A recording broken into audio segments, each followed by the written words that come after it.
Hello and welcome to a video lecture in sociology. Today we are going to discuss chapter 5 titled as Change and Development in Industrial Society from the textbook Social Change and Development in India.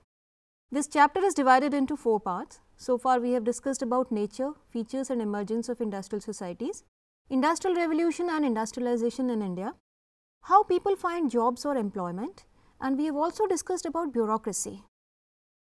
Today we will discuss about the issues pertaining to or problems related to working conditions and some things about trade unions. Industrialization led to mechanization, which means it changed the way things were produced traditionally. It also changed the way work was organized. It would be interesting to explore how work actually takes place. How are the products that we see around and consume are manufactured? What is the nature of relationship between managers and workers in the factory or in the office? In this lecture, we will explore some of these issues. With the establishment of factories, the personal and informal relations of traditional society were replaced by formal and impersonal relations between workers and owners and managers of the business. The basic task of a manager is to control workers and get more work out of them. In the process, the capitalist employs various techniques to improve efficiency and productivity of his workforce and earn as much profit as he can. There are two main ways in which workers' productivity can be increased. One is to extend the working hours themselves. The other is to increase the amount that is produced within a given period of time. One of the first attempts to increase workers' output in the factories is popularly known as scientific management, proposed by Frederick Winslow Taylor. Around early 20th century, Frederick Winslow Taylor developed certain scientific principles to improve productivity and efficiency of workers. Simply stating, scientific management is application of science to management. Prior to scientific management, production and work methods were determined by individual workers or mechanics based on their personal experience, preference, and whatever tools were available for the work. Frederick Winslow Taylor was a mechanical engineer. He sought to improve industrial efficiency through use of scientific techniques. Taylor developed new tool designs, methods, and procedures of production to improve productivity of labor. In scientific management, the work was broken down into small repetitive elements and it was divided between workers. Workers were timed with the help of stopwatches and had to fulfill a certain target every day. Taylor established targets for production and a corresponding system of rewards for meeting the goals. He also developed criteria for scientific selection and training of workers, which means to choose the best worker or skill according to the need of the job. Skill and experience of worker must match the requirement of the job. Scientific management improved productivity of labor immensely. Production was further speeded up by the introduction of assembly line by Henry Ford in Ford Motors in early 20th century. Assembly line is an arrangement of workers, machines and equipment in such a way that a product is assembled part by part as it moves on a conveyor belt in a sequence continuously from start to finish. It is also called as production line. The speed of the work could be easily set by adjusting the speed of the conveyor belt. In an assembly line, production is divided into small steps and each task is assigned to an individual worker. The worker becomes highly proficient at performing the single task at the same place. Workers must be able to complete their task within a specific time, and the time is determined by the speed of the conveyor belt on which the product moves. Scientific management in assembly line resulted in improving efficiency of labor and overall productivity in the industry. However, both these techniques of production were severely criticized. Why? Because breaking down and simplification of tasks led to rise of boredom and alienation among workers, and many of them started absenting themselves from the work. The separation of planning and doing also led to dissatisfaction among workers, as they did not see themselves as part of production planning or at any step involved in the process of production other than just executing the task given to them. Workers were simply doing the task given to them, that was monotonous or routine work. The design and allocation of work specifying not only what is to be done, but also how it is to be done and the exact time within which it is to be done left no scope for the individual creativity and involvement with the work process. This detachment led to conflict and rise of antagonistic relations between the workers and the management. Human relations theories criticize scientific management and assembly line for being inflexible and dehumanizing, and treating workers as an economic entity working for wages only. In fact, HR theories or human relation theories shifted focus from productivity to the social and psychological needs of the workers. This shift can be explained as that in scientific management and assembly line, the individual was treated as a worker, whereas in human relations era, the worker was started to be treated as an individual.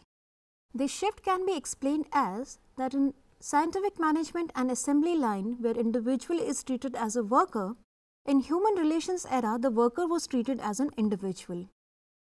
As you know that machinery helps to increase production, but it also creates the danger that eventually machine will replace the workers.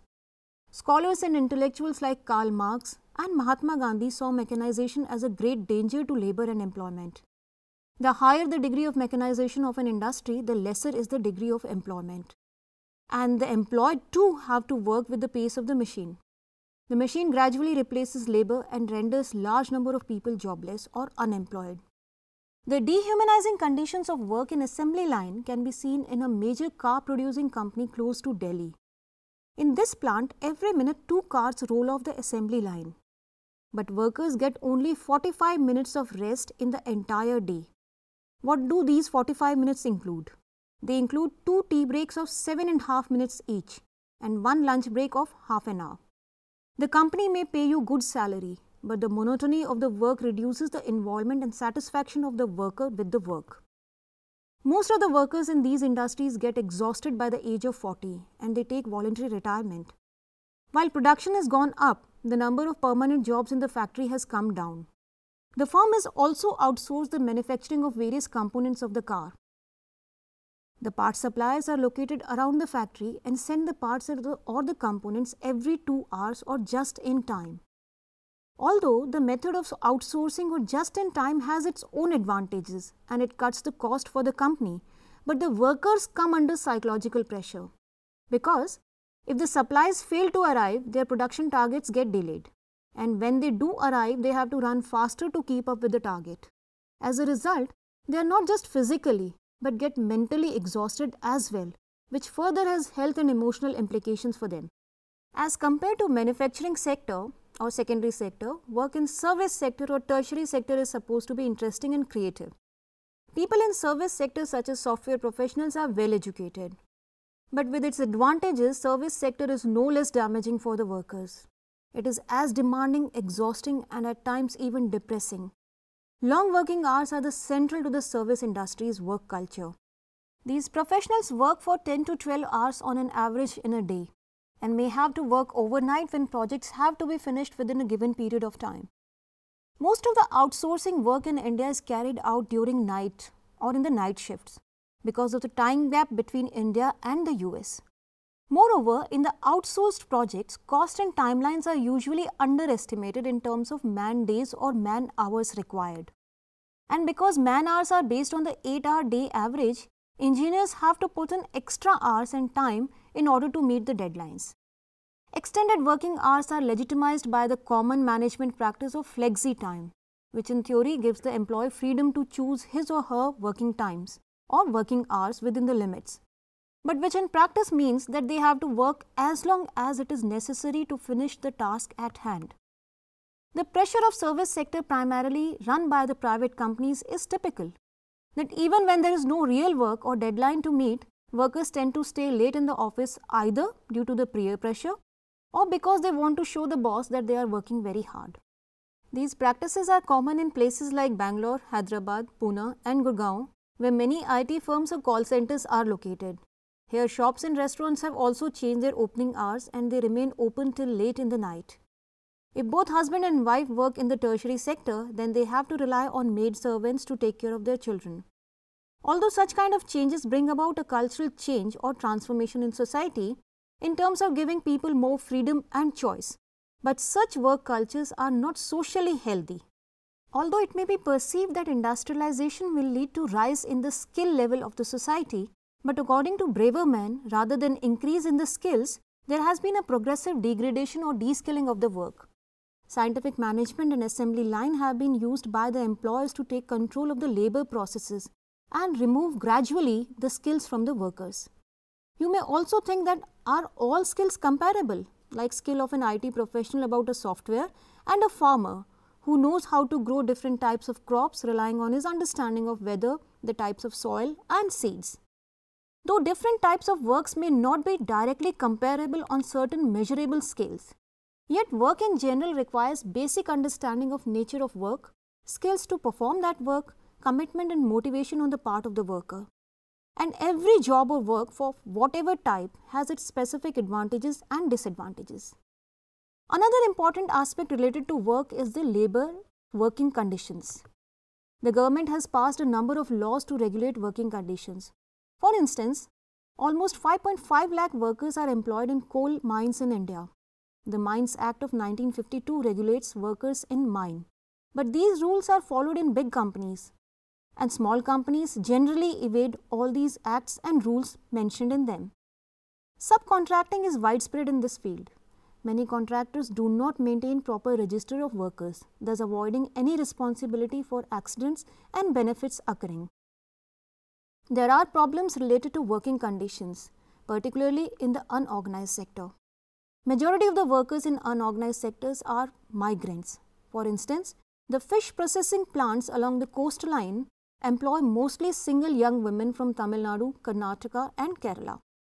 Many of them are housed in small rooms and sometimes one shift has to make way for the another. Young women are seen as submissive workers. They are paid less and exploited more. You can find similar problems in the home-based work also, which is an important part of the economy but is part of unorganized sector like beedi rolling industry, agarbatti making, carpet and zari weaving.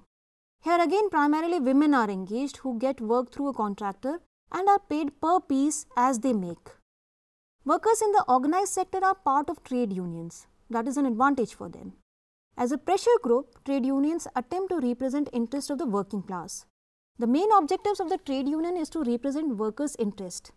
They generally negotiate with the management for better wages, working conditions, participation in making decisions pertaining to work, welfare of workers, training and promotion of staff, conditions of service, etc. This is called as the process of collective bargaining. As a pressure tactic, trade unions resort to strikes. Whenever workers feel that their interest is suppressed, they press their demands by strike or stopping the work. In a strike, workers do not go to the work. On the contrary, in a lockout, the management shuts the gate and prevents workers from coming in. In fact, to call a strike is a difficult decision, as managers may try to use substitute labor. Workers too find it hard to sustain without wages, and hence do not take decision to go on strike so easily. Other organized forms of action include refusal to carry out certain duties, absenting from work, rejecting or not using any new equipment, etc. In order to restore harmony, decisions regarding the workers' demand are made through negotiation between employer and the leaders and prominent members of the trade union. Strikes are generally considered as a social problem. They are manifestation of industrial unrest and discontent among the workers, which is not considered to be socially healthy or good. But some sociologists see strikes as a normal part of industrial relations in a capitalist society.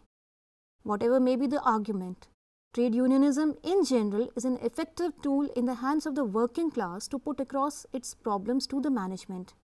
At times, it is perceived that trade unions representing interest of the working class in India has lacked basic organizational structure and competent functionaries. As a result, they have been ineffective in articulating interest of millions of people constituting working class in India. So, these are some of the aspects related to work and working conditions in brief. To conclude, let's summarize this chapter. In this chapter, we have attempted to learn about the change and development in industrial societies. We began our discussion by understanding the features and rise of industrial society and how it is different from pre-industrial societies. We discussed about industrialization in India, various sectors of economy such as primary, secondary and tertiary sector, organized and unorganized sectors. We differentiated between the government sector and the private sector, and we also briefly discussed about women in the workforce and gender segregation in employment patterns in various sectors. This chapter also brought in the issue of finding jobs and working conditions. Towards the end, we discussed about the articulation of interest of the working class through trade unions. So, this is about industrial society in brief. Enjoy reading this chapter. Thank you.